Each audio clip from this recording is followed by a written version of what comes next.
Paul says, I'm sure that neither death, nor life, nor angels, nor principalities, nor things present, nor things to come, nor powers, nor height, nor depth, nor anything else in all creation will be able to separate us from the love of God in Christ Jesus our Lord.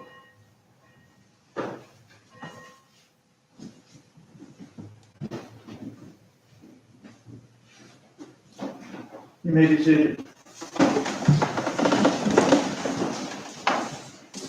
Good afternoon, everyone. On behalf of Shada, Suzanne, Elaine, and all of the Stanworth family, I would like to thank you all for attending and taking part in service as we gather to acknowledge the passing of Clifford and to celebrate his life.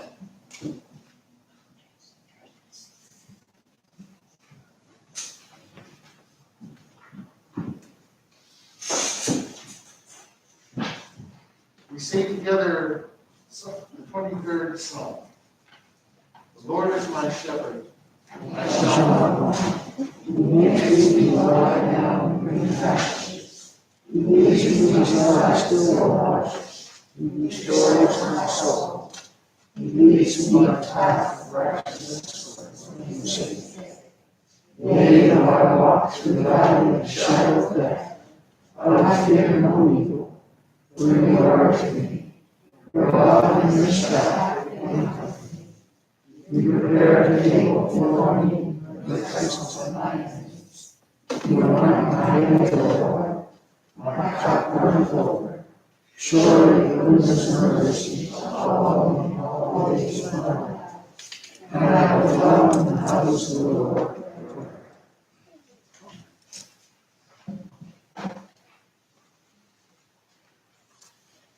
Our hymn is Abide With Me.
Ask this through Jesus Christ, who is risen.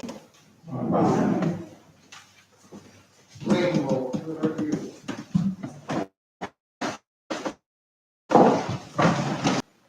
Photographs, and I have to say, I wish I had known Dad when he was a young man, because he seemed pretty cool.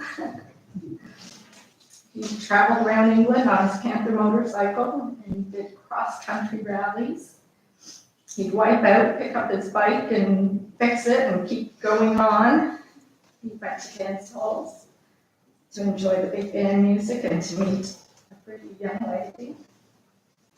And I just think those are all beautiful things. He loved beautiful scenery. And I think of all the places that Mom and Dad got to travel together. And they've seen so much. They've seen most of England, Ireland, Scotland, and Wales. They did several trips back and forth across North America through Kenya. And they even took my Uncle Ronnie to see Elvis's Graceland, which was a great trip for them. And Dad was very passionate. In England, our front garden was entirely roses. All different kinds of very colorful, fragrant roses. And even as young as I was, I could appreciate how lovely this garden was. And this gave Dad lots of room for his flower beds, and our property really was beautiful. And it was the same here in Waterville, flower beds galore and a riot of color in spring, summer, and autumn. One of Mom and Dad's neighbors once said to me how much she loved seeing Mom and Dad working together outside, keeping their gardens beautiful, and I thought that was such a lovely thought. And Dad also loved animals, and there's an old saying that you can tell a lot about a person by how they treat animals, and Dad always treated animals kindly and compassionately.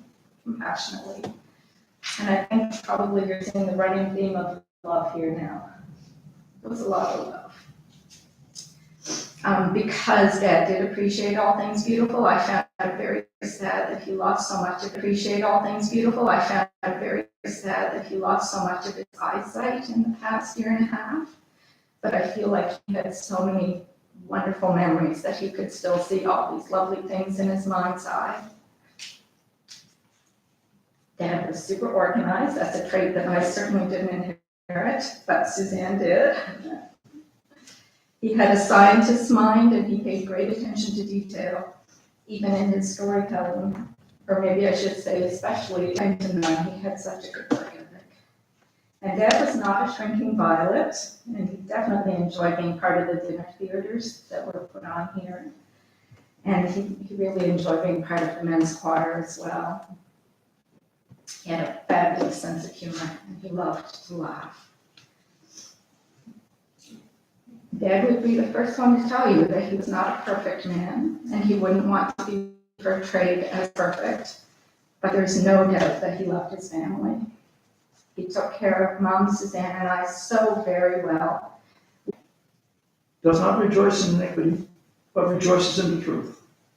Bears all things, believes all things, hopes all things, endures all things. Love never fails. But where there are prophecies, they will fail. Where there are tongues, they will cease. Where there is knowledge, it will vanish away. For we know in part that which is in part, was a child. I thought it chance. For now we see in the mirror dimly, but then face to face. Now I know in part, but then face to face. Now I know in part, but then I shall know just as I am known. But the greatest of all is love. The word of the Lord.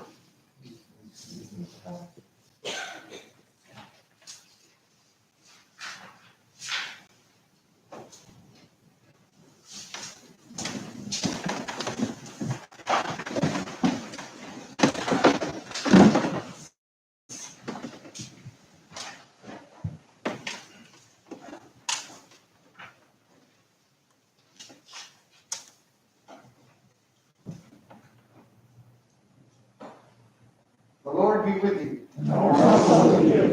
The Holy Gospel of our Lord Jesus Christ, according to St. Matthew. Glory to you, Lord Jesus Christ. Jesus said, "Come to me, all you that are weary and are carrying heavy burdens. I will give you rest. Take my yoke upon you and learn from me, for my yoke is easy and my burden is light." This is the gospel of Christ. Praise to you, Lord Jesus Christ.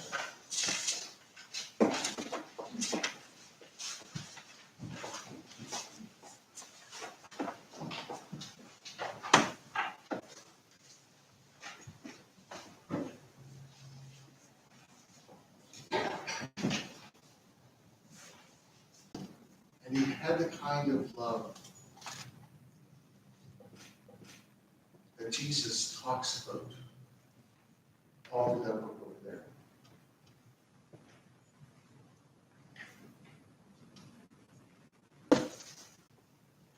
I was doing the services here. Mel was away on vacation, and both here at Christ Church at 9:00 and then at St. Mary's at 11. Cliff and Joan Harris presented the annual report from Share the Warm. Share the Warm is an organization which pretty much consists of Joan and Cliff, at least at the time, where they made sure that families had heat in wintertime. They paid to fill up your oil tank if you were in great need.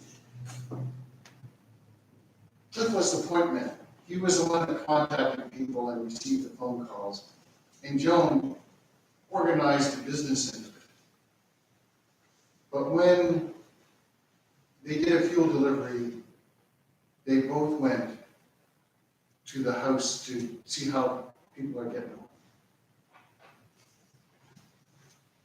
And they told us about one family that they had gone to see, where they filled up the tank, and they went in, and there were several children, a few teenagers, that hadn't eaten in days.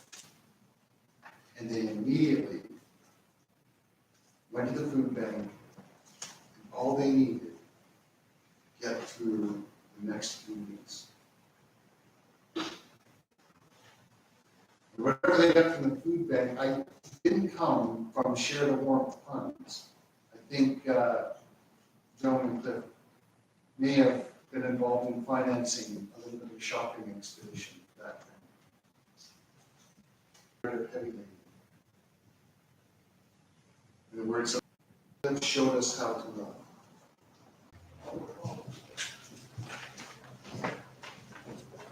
The eternal God is your Father.